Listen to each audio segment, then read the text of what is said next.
오늘 보실 말씀은 구약 성경 307면에 신명기 28장 58절부터 68절 말씀까지의 말씀입니다.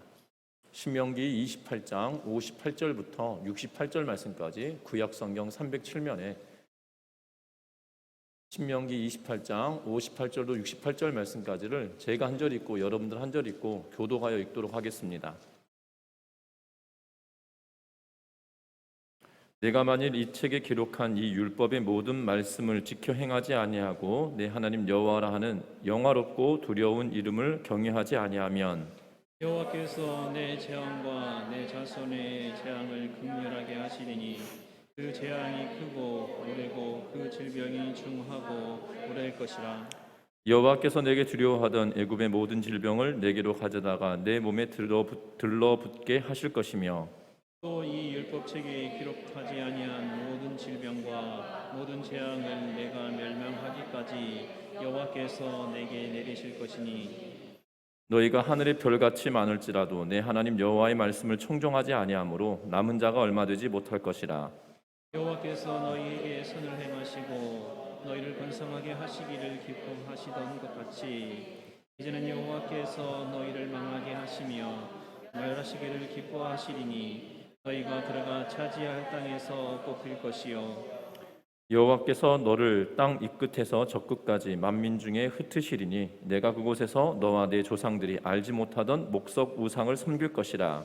그 여러 민족 중에서 내가 평안함을 얻지 못하며 내 발바닥이 쉴 곳도 얻지 못하고 여호와께서 거기에서 내 마음을 떨게 하고 눈을 새하게 하고 정신을 산란하게 하시리니 내 생명이 위험에 처하고 주야로 두려워하며 내 생명을 확신할 수 없을 것이라.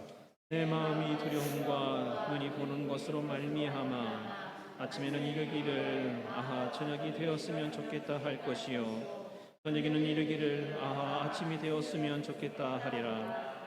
같이 읽습니다. 여호와께서 너를 배에 싣고 전에 내게 말씀하여 이르시기를 내가 다시는 그 길을 보지 아니하리라 하시던 그 길로 너를 애굽으로 끌어가실 것이라. 거기서 너희가 너희 몸을 적군에게 남녀 종에게 팔려 하나 너희 살자가 없으리라. 아멘. 우리 서로 인사 나누고 말씀 나누겠습니다. 사랑하고 축복합니다. 미셸 겔펀트라고 하는 이 심리학자가 선을 지키는 사회, 선을 넘는 사회라고 하는 책을 지난해 이렇게 출간하였고 우리나라에 번역되어서 소개되었는데요. 이 책의 내용은 그렇습니다. 갈등과 차이가 왜 발생하느냐라는 것에 질문을 두고 그것을 풀어가는 그러한 내용입니다. 우리는 다양성에 대해서 인정하고 또한 받아들여야 된다. 다양한 것을 받아들여야 된다라고 이야기하지만 그리고 분열을 규탄하는 그러한 모양은 갖추고 있지만 이 둘의 기저가 되는 문화에 대해서 전혀 이 문화에 대해서는 충격적일 만큼 그것을 잘 이해하지 못하는 부분들이 참 많다는 것입니다. 우리는 이러한 문화 차이가 왜 발생했고 왜 이 서로의 문화 차이를 어떻게 받아들여야 되는지에 대한 그러한 견해들이 없기 때문에 막상 다양성을 이야기하고 또한 이 분열을 반대하지만 그 분열의 가운데 우리가 서 있는 그러한 모습을 종종 보게 된다는 것입니다. 지구상의 모든 나라뿐만 아니라 사회, 조직, 심지어 가정에 이르기까지 각각의 문화가 있는 것을 보게 됩니다. 그래서 이 가정 안에서도 문화가 있어서 한 집안의 사람과 남자와 또는 여자가 다른 집안의 남자와 여자가 만나 결혼을 하게 되어지는데 그 가정에서 배워왔던 그 문화적인 차이로 인하여서 갈등이 생성되는 그러한 모습을 보게 되어집니다.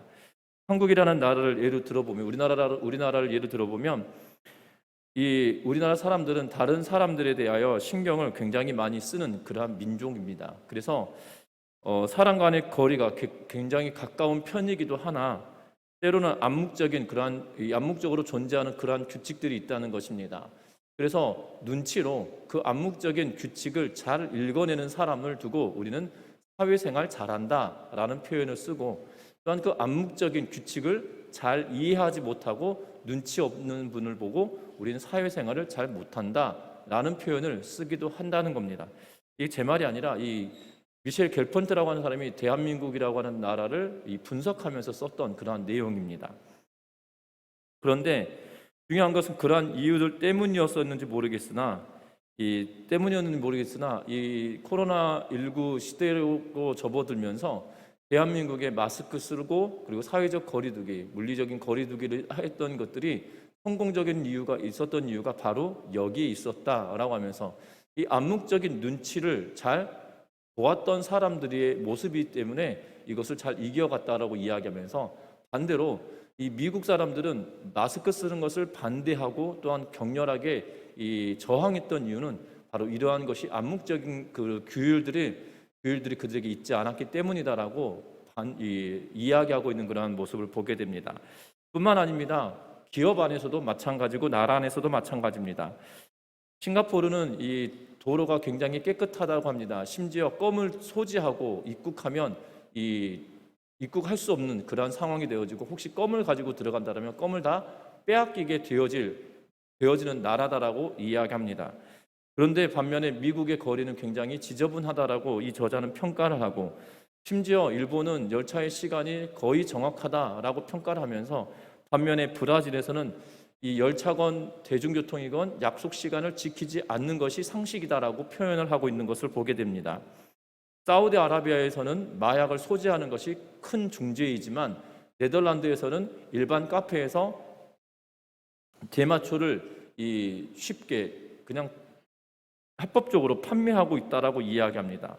독일에서는 휴일이나 또한 일요일 저녁에 잔디를 깎거나 세탁기를 돌리는 것은 굉장히 이웃에 대한 불편함을 주는 것이다라고 생각을 한다는 겁니다. 또한 이스라엘 사람들은 지하철에서 고함을 질러대는 탓에 오죽하였으면 교통부에서 직접 사람들에게 조금만 영국 사람들처럼 행동하자라고 하는 동영상을 만들어서 배포하였다라고 이야기하고 있는 것을 보게 됩니다. 그 나라의 각각의 문화들이 있고 그 문화들을 이해하지 못하는 그 문화들에 대하여서 이해하지 못함으로 인한 생겨난 그러한 갈등과 또한 차이가 분명하게 있다고 말합니다. 심지어 기업 안에서도 다임러 클라이슬러라고 불렀던 우리가 알고 있는 벤츠를 만드는 회사가 이 미국의 클라이슬러라고 하는 회사를 샀었는데요. 그래서 다임러 클라이슬러라고 하는 회사의 이름을 지어두었는데 이 두 회사를 독일식의 회사 경영 방침을 미국으로 이식하려다가 결국 포기하고 다시 클라이슬러를 이 피아트라고 하는 회사에 팔아버렸던 그러한 것을 보게 됩니다. 분명한 것은 그 조직의 문화와 또한 나라가 가지고 있던 그 차이 때문에 이러한 일들이 벌어진다는 거죠. 믿음의 사람들도 마찬가지입니다. 특별히 지금 가나안으로 들어가는 이스라엘 백성들에게 모세를 통하여 하나님께서 주시는 말씀입니다. 특별히 이스라엘 백성들은 40년 동안이나 광야 생활을 통하여 이집트에서 애굽에서 있었던 이 종된 300년 넘게 400년 가까운 시간 동안 그들이 살아왔던 노예적인 습성들을 다 짜내는 그러한 시간이 약 40년간의 기간이었던 걸로 보여집니다. 그럼에도 불구하고 이스라엘 백성들은 광야길을 걸었던 그 이전에 노예로 살았던 그러한 습성과 문화가 그들에게 고스란히 남아있다는 것이고 또한 위대해 보였던 이집트의 그러한 문명과 또한 그들의 신들이 여전히 눈에 보여지지 아니하고 또한 계명을 통하여 만들지도 말라고 했던 하나님의 계명 때문에 막연하게 보여지는 그 하나님을 섬기는 일이 그들에게 쉽지는 않았을 거라는 생각이 들어집니다. 그랬던 그들이 가나안 땅에 들어가게 된다면 분명한 것은 가나안 사람들이 농사를 지었던 사람들이고 또한 목축보다도 농사에 더 적극적이었던 그러한 생활 습관들이 있기 때문에 이스라엘 백성들이 가나안 땅에 들어가면 동화될 가능성이 농후했다는 거죠. 또한 이스라엘 사람들이 가나안 땅에 들어가기 전에 이 여부스 사람들이 죄악으로 말미암아 그들의 죄악이 땅에 너무나도 만연하여서 그 땅이 그들을 토해내는 그러한 형국으로 말씀하고 있으며 그 토해낸 땅에 이스라엘 백성들을 하나님께서 그들을 그곳에 이끌어 가시는 그러한 모습을 이야기하고 있다는 겁니다. 어떻게 보면 그들은 문화적인 충돌이 분명하게 반드시 있을 수밖에 없는 그러한 상황에 모세는 이 말씀을 쓰면서 특별히 이 신명기 28장은 축복장이다라고 불려지는데요.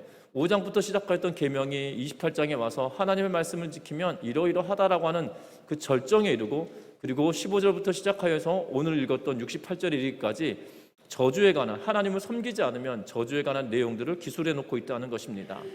분명한 것은 문화가 다르고 생각이 달랐던 그들이 그 땅에 들어가서 어떻게 살아갈 것인지에 대한 이야기들을 하고 있다는 것에 우리는 관심을 들어야 합니다.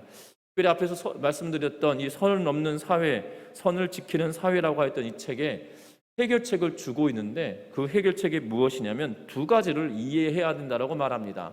하나는 빡빡한 타이트한 문화냐, 아니면 느슨한 문화냐. 이 두 문화가 있어서 빡빡하고 느슨함에 따라 달라진다라고 하면서 이 두 가지를 잘 이해하면 이 문제가 해결되어진다라고 말하고 있는 것을 보게 됩니다. 어찌 보면 이스라엘 백성들에게 있어서만큼 하나님은 율법을 주시고 계명을 주시면서 빡빡한 인생을 살도록 만든 것처럼 보여진다는 거예요. 여러분, 그렇게 느껴지지 않습니까? 여러분들 하나님의 말씀을 붙들고 살아갈 때 이 여유롭고 또한 이 느슨한 그러한 삶을 살아가고 계십니까? 아니면 때로는 하나님의 계명이 우리에게 정말 퍽퍽하다라고 여겨질 만큼 그렇게 다가오시나요? 여러분들 기억하셔야 될 것은 이스라엘 백성들이 어떻게 삼자적 입장으로 보면 빡빡해 보이는 그런 모습이 보여집니다. 그런데 여러분들 잘 아셔야 되는 게, 뒤에서 다시 한번 말씀드리겠지만, 그렇게 보여진다 할지라도 그 이스라엘 백성들에게는 그런 빡빡한 세계관을 그들에게 주시지 않으셨다는 거예요. 그래서 오늘 이 말씀을 통하여서 이스라엘 백성들에게 하나님은 어떠한 견해들을 주고 계시는지 다시 한번 찾아보는 시간이 되었으면 좋겠습니다. 먼저 58절부터 62절 말씀까지는 무엇에 대하여 이야기하고 있냐면 재앙과 멸망에 대하여서 말씀해 주고 있는 것을 보게 됩니다. 길고 엄중했던 저주에 관한 이야기가 선포되었고 이제는 여기에서 숨고르기를 하고 있는 것처럼 보여집니다. 그래서 58절에 보면 이렇게 말하고 있습니다. 내가 만일 이 책에 기록한 이 율법의 모든 말씀을 지켜 행하지 아니하고 내 하나님 여호와라 하는 영화롭고 두려운 이름을 경외하지 아니하면이라고 하면서 다시 한번, 앞에서는 계속 네가 줄이고 목마르고 헐벗고 부족하게 되어질 것이고 머리 땅끝에서 한 민족이 독수리가 날아오는 것 같이 너희를 치러 올 것이다 라고 하면서 계속 저주에 관한 내용들을 기술하다가 이 58절에 딱 와서 다시 한번 숨고르게 하듯이 내가 만일 이 책에 기록한 율법의 모든 말씀을 지켜 행하지 아니하고 라고 하면서 다시 한번 숨을 고르고 있는 것을 보게 되는데, 그러면서 주시는 말씀이 무엇입니까? 59절 말씀부터 시작하여서 여호와께서 내 재앙과 내 자손의 재앙을 극렬하게 하시겠다라고 이야기하고 있는 것을 보게 됩니다. 심지어 뭐라고 이야기하시고 있냐면,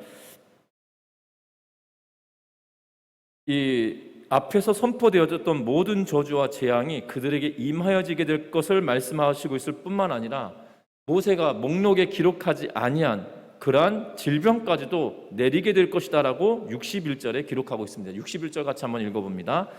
또 이 율법책에 기록하지 아니한 모든 질병과 모든 재앙을 내가 멸망하기까지 여호와께서 내게 내리실 것이니. 아멘. 목록에 기록되어지지 않는 재앙도 또한 질병도 하나님께서 그들에게 내리실 것이다라고 이야기하고 있는 것을 보게 됩니다. 율법을 따르지 않으면 그들에게 하나님께서 어떻게 보면 퍼부어 주신다라는 표현이 정확할 것 같은데요. 심지어 그들이 별처럼 무성하였던 번성하였던 그들이었다 할지라도 이제는 그 수가 줄을 것이다라고 62절에 말합니다. 너희가 하늘의 별같이 많을지라도 내 하나님 여호와의 말씀을 청종하지 아니하므로 남은 자가 얼마 되지 못할 것이다 라고 이야기하면서 인구까지도 줄어버릴 것에 대하여 말씀해 놓고 있는 것을 보게 됩니다. 이스라엘 백성들은 이 복을, 하나님께서 주시는 복을 간수하고 지키기 위하여 할 것은 무엇이었냐면 바로 하나님의 말씀을 지키고 순종하는 일이 그들에게 전제되어져 있었어야 된다는 거죠. 앞에서 읽었던 58절의 말씀처럼 하나님의 말씀을 지켰어야 된다는 것입니다. 그런데 그들이 그 말씀을 지키지 아니함으로 말미암아 순종하지 않음으로 인하여서 그들의 대가가 너무나도 가혹하다고 여길 만큼 부어진다는 사실입니다. 뿐만 아니라 63절부터 시작하여서 마지막 절까지는 무엇에 대하여 이야기하고 있냐면 이스라엘 백성들이 유배를 당하게 되어질 것이고 절망이 그들에게 임하게 되어질 것에 대하여 말하고 있는 것을 보게 됩니다. 특별히 63절부터 시작하여 63절의 말씀을 보면 이렇게 기록합니다. 같이 읽어봅니다. 여호와께서 너희에게 선을 행하시고 너희를 번성하게 하시기를 기뻐하셨던 것 같이 이제는 여호와께서 너희를 망하게 하시며 멸하시기를 기뻐하시리니 너희가 들어가 차지할 땅에서 뽑힐 것이요. 아멘. 하나님께서 그들에게 놀라운 말씀을 하십니다. 하나님께서는 너희에게 선을 베풀어 주시고 번성하게 하시고 너희를 기뻐하셨다. 그런데 이제는 그렇게 하지 않으실 것이다. 너희를 망하게 하시는데 하나님이 그것에 기쁨을 두고 계실 것이고 너희가 들어가서 차지할 땅에서 이 나무가 뽑히듯이 풀이 뽑히듯이 뽑혀질 것이다 라고 이야기하고 있는 것을 보게 되어집니다. 뿐만 아니라 사방의 적들이 너를 칠 것이다 라고 이야기하고 있을 뿐만 아니라 너희들을 흩어버릴 거다라고 이야기하고 심지어 너희가 강제로 개종되어질 것에 대하여서도 이야기하고 있는 것을 보게 됩니다. 그래서 64절 마지막에 보면 너와 네 조상들이 알지 못하던 목석 우상을 섬길 것이라 라고 이야기하고 있는 것을 보게 되어진다는 거죠. 강제로 종교도 개종되어지고 또한 노예로 전락하게 되어지고 그들의 일상이 완전히 무너져 버리는 그러한 모습을 보게 되는데 이스라엘 백성들이 가나안 땅에 들어갈 때 그 땅에 있었던 여부스 족속과 가나안 족속들의 사람들이 뽑힘을 당하고 토해냄을 당했다는 표현을 쓰고 있는데 이제는 너희가 그 토해냄의 대상이 될 것이다 라고 이야기하고 있는 것을 보게 됩니다. 심지어 68절 말씀에 보면 우리 같이 읽어봅니다. 여호와께서 너를 배에 싣고 전에 내게 말씀하여 이르시기를 내가 다시는 그 길을 보지 아니라 하시던 그 길로 너를 애굽으로 끌어가실 것이라. 거기서 너희가 너희 몸을 적군에게 남녀종으로 팔려하나 너희를 살 자가 없으리라. 아멘. 노예로 전락할 뿐만 아니라 오늘 이 68절은 논란이 굉장히 되어지는 그러한 본문인데요. 왜냐하면 이스라엘 백성들이 이집트로 끌려가게 되어지는 것에 대하여 이야기하고 이 역사는 말하고 있지 않기 때문이죠. 아수르와 바벨론에 의하여서 북이스라엘은 아수르에게 멸망하고 남유다는 바벨론에게 멸망하여서 그들이 끌려가게 되어지는데 애굽으로 끌려가는 노예처럼 끌려가게 되어지는 일들은 있지 않다는 거죠. 그래서 학자들은 이렇게 말합니다. 애굽에서 돌아와서 하나님께서 다시금 돌아가지 않는다라고 말씀하시고 약속하셨는데 다시 돌아간다고 이야기하는 것은 이스라엘 백성들이 기근 때문에 야곱과 그의 자손들이 애굽으로 내려갔는데 이제는 너희가 종으로 노예로 팔려가게 될 것에 대하여 이야기하며 그것도 전에는 걸어서 내려갔다라면 이제는 배를 타고 순식간에 움직여질 것에 대하여 이야기하며 그들의 상황이 얼마나 급박하게 돌아갈 것인지에 대하여 이야기하고 있다라고 해석하는 그런 학자들이 굉장히 많다는 거예요. 이 말에 저도 동의합니다. 왜냐하면 이스라엘 백성들이 다시금 애굽 땅으로 돌아가지 않았기 때문이라는 거죠. 바벨론과 아수르에게 포로로 끌려갔으나 그것을 비유적으로 표현하고 있는 말씀이 아니겠나라는 생각이 들어진다는 겁니다. 그런데 놀라운 것은 오늘 이 말씀이 이 68절의 후반부의 내용이에요. 너희 몸을 적군에게 남녀종으로 팔려 하지만 살라는 사람이 없다는 거예요. 여러분들 이 과거의 영화들을 보면 특히 노예 상인에 관한 영화들을 보면 어떻게 저렇게 사람을 사고 팔 수 있었을까라는 생각이 들 때가 있습니다. 제가 어렸을 적에 뿔이라고 하는 영화가 있었는데요. 이 주말에 영화 할 때 뿔이라고 하는 영화를 이렇게 보았던 사실 그때는 무엇인지도 잘 모르겠고 기억나는 것은 훈탁힌테라고 하는 이름만 기억나고요. 그리고 그 뿌리에서 그 뿌리를 흑인이 과거에 자기의 조상들의 뿌리를 찾아가는 그런 이야기들을 하는 건데 흑인을 사냥한다는 표현이 맞을 것 같아요. 사냥을 해서 그러니까 납치를 하고 유괴를 하고 때로는 그 사람들을 이렇게 납치를 해서 이 노예 상인들에게 파는 그러한 모습이 얼마나 처참했는지 영화의 내용은 기억나지 않는데 그 영상들은 아직도 뇌리에 남아 있는 것 같습니다. 초등학교 5, 6학년 이때였던 것 같은데요. 그런데 노예 상인들이 노예를 팔 때 이 노예를 사지 않는 사람들은 뭐냐면 병든 사람, 약한 사람, 그리고 가치 없는 사람이었거든요. 비록 납치되어지고 그리고 유괴되어지고 사람들이 표현으로 그 당시 상황으로는 사냥되어졌던 사람들이었다 할지라도 몸에 대한 가치가 있는 사람들은 그나마 팔려가게 됐다는 거죠. 다시 말하면 사람은 상품으로 가치를 치는데 지금 이스라엘 사람들은 상품적인 가치가 있다고 이야기하는 건가요? 없다고 이야기하는 건가요? 없다고 이야기하고 있는 것이거든요. 그러니까 이스라엘 사람들은 정말 상품 가치가 없다라고 여겨지는 이 비참함이 그들에게 내려질 것이다라고 이야기합니다. 심지어 가장 바닥에 있는 종으로 노예로 팔려가게 될 것인데 그것 또한 팔려지지 않는 그러한 가치 없는 존재가 될 것이다라고 무섭게 말씀하고 계시는 모습을 보게 되어진다는 것입니다. 저와 여러분들 기억해야 합니다. 여러분들 무엇을 기억해야 되냐면 하나님은 이스라엘 백성들에게 젖과 꿀이 흐르는 땅으로 인도해 주셨다는 거예요. 그리고 그들에게 이 땅은 젖과 꿀이 흐르는 땅이다라고 말씀하시며 민수기 14장에 들어와서 이스라엘 백성들이 가나안 땅에 정탐꾼을 보냅니다. 가데스 바네아에서 정탐꾼을 보내는데 그들이 40일 동안 정탐을 하고 돌아오면서 가지고 왔던 것은 정말 기겁할 만한 것들을 가지고 왔어요. 두 사람이 포도송이를 메고 오는 그런 놀라운 것을 보았다는 겁니다. 여러분들 포도송이를 두 사람이 메고 올 만한 포도라라면 얼마나 대단하겠나 싶은 생각이 들어집니다. 그래서 이 민수기 14장에 관한 이 사파들이나 아니면 민수기 14장에 관련되어 있는 그러한 그림들을 보면 대부분이 포도송이가 제 머리만한 포도 알이 제 머리만한 것들이 있는 것을 보게 되어져요. 그리고 한 송이를 두 사람이 꿰어매고 오는 그러한 그림들이 굉장히 많이 등장하고 있는 것을 보게 되어집니다. 그렇죠. 제 머리가 너무 쪼그매서 놀라지 않죠. 제 머리가 너무 쪼그매가지고 포도송이가 저 정도면 한 입이지 뭐 이런 표정들이신데요.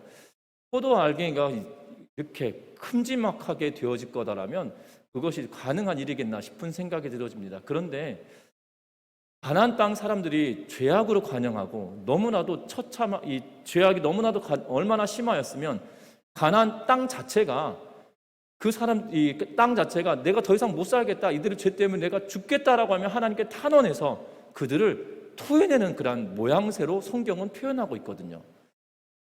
그런데 이스라엘 백성들에게 이 젖과 꿀이 흐르는 땅을 정말 가감없이 보여주시면서 이스라엘 백성들이 그 땅으로 들어갈 것에 대하여 이야기해 주고 있다는 겁니다. 그런데 우리는 잘 알아야 됩니다. 가나안 땅은 젖과 꿀이 흐르는 땅일 수 있겠으나 여러분들 그 꿀은 이 벌들이 채집해 놓는 꿀이 아니에요. 예수는 과실이 가지고 있는 그러한 꿀송이를 이야기하고 있는 그러한 말입니다. 그리고 젖은 목축도 되어지는 그러한 일로 보여집니다. 그래서 목축도 또한 땅도 그러한 풍성함을 주겠다고 약속하시는데 놀라운 것은 뭐냐면 그 땅이 그렇게 좋은 땅이 아니라는 거예요. 왜냐하면 지금 현재도 마찬가지지만 가나안 땅은 석회질이 풍부한 땅입니다.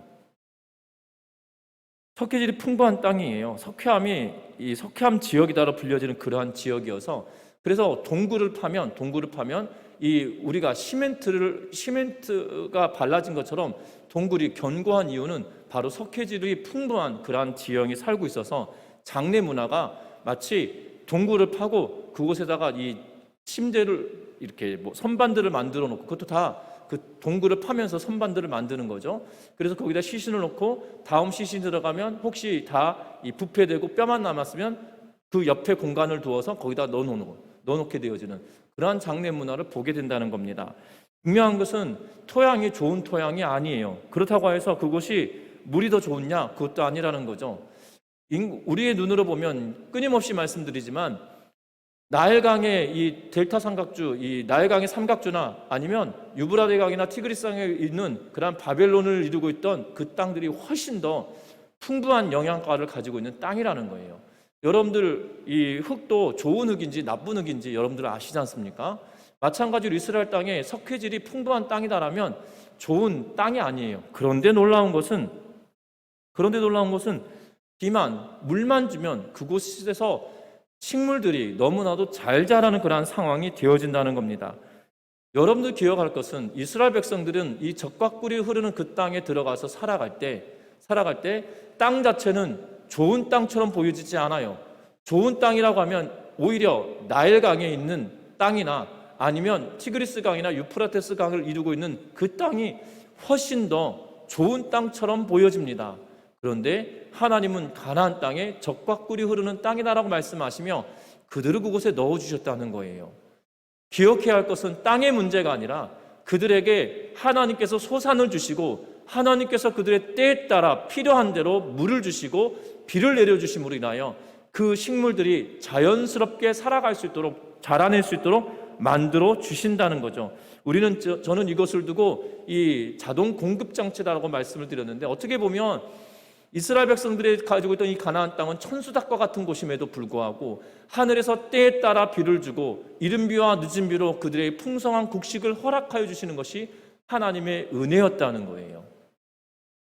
앞에서 소서대에도 말씀드렸지만 이스라엘 백성들은 어떻게 율법 자체로만 보면 빡빡한 인생처럼 보여집니다. 왜냐하면 그 율법이 멍해로 짐처럼 여겨진다는 거예요. 그런데 잘 아셔야 되는 것은 이스라엘 백성들에게 하나님이 율법대로 지키며 순종하며 살아가라, 나머지는 내가 책임져 줄게라고 이야기하고 있다는 거예요. 너희가 물을 품어서 논에다가 밭에다가 물을 주라고 이야기하신 것이 아니고요, 내가 물을 주고 내가 이른 비를 주고 늦은 비를 줘서 너희 먹을 것을 내가 풍성하게 줄 테니 너는 나만 바라보고 살아라라고 말하고 있다는 거예요. 육체 노동으로 인하여서 힘든 것이 더 나을까요? 아니면 하나님을 섬기는 일이 더 나을까요?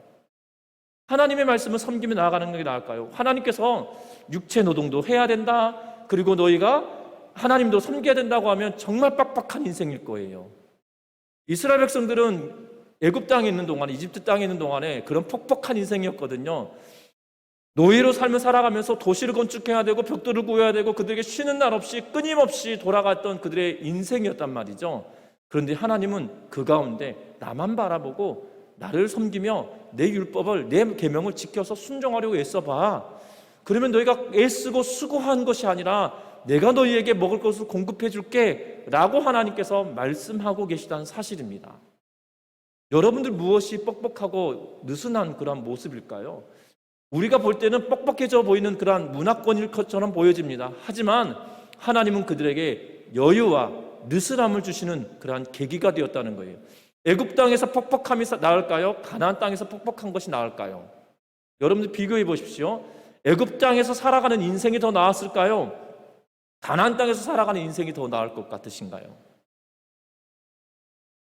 가나안 땅에서는 하나님께서 공급하여 주시고 때에 따라 필요한 대로 물을 주시고 심은 대로 거둘 수 있도록 은혜를 베풀어 주신다라고 약속하고 있고, 오로지 하나님의 말씀과 계명을 지키고 순종하는 일에 전심하라라고 말하고 있다는 거예요. 저와 여러분들 기억할 것은 이 이스라엘 백성들에게 주신 이 말씀이 우리들에게도 동일하다는 거죠. 어떻게 보면 이스라엘 백성들과 우리의 삶은 달라 보이는 것처럼 여겨집니다. 왜냐하면 우리는 일상을 살아내야 되고 때로는 이 땅에 살아가면서 경제적인 여유가 없을 때도 있습니다. 그러나 하나님께서 우리를 지키시고 인도하여 주신다라고 약속하신 이 약속의 말씀을 우리가 부여잡고 살아갈 때 하나님이 공급하여 주시고 도와주시는 것을 체험하는 믿음의 성도님들 되시기를 주의 이름으로 부탁드립니다. 여러분들 기억하셨으면 합니다. 우리가 언제 풍부한 것이 있어서 그것을 붙들고 우리가 살아왔었습니까? 아니었다는 거죠. 하나님의 은혜를 사모하며 나아갈 때 우리에게 필요한 대로 채워주시고 공급하여 주셨던 것을 우리가 경험하지 않으셨던가요? 그런데 어느 순간 우리는 하나님의 공급하여 주신 것은 뒷전이 되어졌고 세상 것이 내 눈앞에 있고 그것을 추구하기 위해서 몸부림치며 살아가는 것이 우리의 습관과 삶이 되지 않았는지 다시 한번 점검하며 나아가는 은혜가 있으시기를 주의 이름으로 부탁합니다. 기억할 것은 하나님의 말씀과 계명을 지키며 살아갈 때 하나님은 우리에게 무한한 공급을 하시겠다고 약속해 주셨다는 것이에요. 그래서 저와 여러분들의 삶이 어떻게 보면 이스라엘 백성들에게 퍽퍽한 인생인 것처럼 보여지지만 하나님은 퍽퍽한 것이 아니라 빡빡한 것이 아니라 그들에게 여유로움과 느슨함을 허락하시며 그들에게 하나님만 바라고 나아가도록 해 주셨다는 사실을 기억하면서 저와 여러분들도 하나님이 공급하여 주신 은혜를 체험하고 살아가는 믿음의 성도님들 되시기를 주의 이름으로 부탁합니다. 어떻게 보면 이스라엘 백성들의 선택은 지금 모세가 이 말씀을 하면서 둘 중에 하나 선택해 라고 이야기하고 있는 거죠. 하나님의 말씀과 계명을 지키면 1절부터 14절까지 이런 축복을 해주겠다고 약속하시고 15절부터 68절 말씀까지는 이런 저주를 할 텐데 너 뭘 선택할래? 이 말을 하고 있는 거예요. 저와 여러분들에게도 동일하게 선택의 길이 우리 앞에 있다는 거죠. 저와 여러분들이 어떤 선택을 하느냐에 따라 우리의 결과가 달라지게 되어진다는 것을 기억하며 정말 나에게 공급하여 주시는 그 하나님의 은혜와 그 하나님의 능력이 또 하나님의 사랑이 우리에게 충만하게 경험되어지시기를 주의 이름으로 부탁합니다. 말씀을 맺으려고 합니다. 앞에서도 말씀드린 것처럼 모세가 지금 둘 중에 하나를 선택하라고 이야기할 때 무엇을 선택해야 될지 우리는 압니다. 그런데 우리는 실상 우리 스스로가 이 앞에 딱 선다라면, 이 선택의 앞에 선다라면 우리는 무엇을 선택하게 되어질 거나 하는 거죠. 지금까지 내가 선택해 왔던 것은 무엇이었으며 이제 내가 앞으로 선택해야 된다라면 무엇을 선택하며 살아갈 것인지 우리의 자신을 그 앞에 다시 한번 세워놓는 은혜가 있으시길 바라며 하나님의 말씀과 율례와 계명을 지켜 순종하는 우리 믿음의 성도님들 되시기를 주의 이름으로 부탁합니다. 그래서 하나님께서 공급하여 주시는 하늘의 복을 누리며 살아가는 믿음의 성도들 되시기를 주의 이름으로 부탁합니다. 때로 우리가 현대를 살아갈 때는 과거와 다르게 이스라엘 백성들은 농경사회를 살지 않았습니까? 지금 농경사회가 아니라 이제는 4차 산업혁명 시대라고 불려지는 그러한 복잡한 시대를 살아가고 있는데 이 말씀이 가당한 일입니까? 라고 말하시는 분이 있을 수 있어요. 그런데 중요한 것은요, 하나님이 과거에도 현재에도 미래에도 동일한 하나님이시라는 사실이고 그 약속은 영원히 변치 않는다라고 성경을 통하여 우리에게 말씀하고 계시거든요. 분명한 것은 어떠한 세상이 오고 어떠한 시대가 오고 어떠한 상황이 닥친다 할지라도 우리에게 하나님의 말씀을 지켜 순종하고 나아가면 그 가운데 우리에게 주시는 은혜가 풍성하여진다는 것을 기억하며 믿음으로 살아내는 우리 모든 성도님들 되시기를 주의 이름으로 부탁드립니다. 기도합니다.